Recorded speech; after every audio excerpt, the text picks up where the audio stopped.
பட்டு பட்டு வெள்ளி கம்பி என்று ஆகியது. கம்பஞ்சக்கையுந்தன் கண்கள் தொட்டு தொட்டு தங்கச்சிற்பம் என்று மாறியது.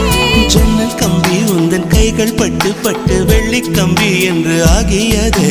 கம்பஞ்சக்கையுந்தன் கண்கள் தொட்டு தொட்டு தங்கச்சிற்பம் என்று மாறியது.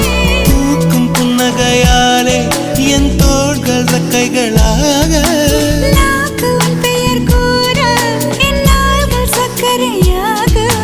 தலை கீழ் தடுமாற்றம் தந்தாய் என்னில் என் கால்வெண்ணில். நான் பறிந்து வைத்து சூரியன் ஒளிருகின்றது. நான் நடந்து சென்ற மணல் வெளி மலருகின்றதே.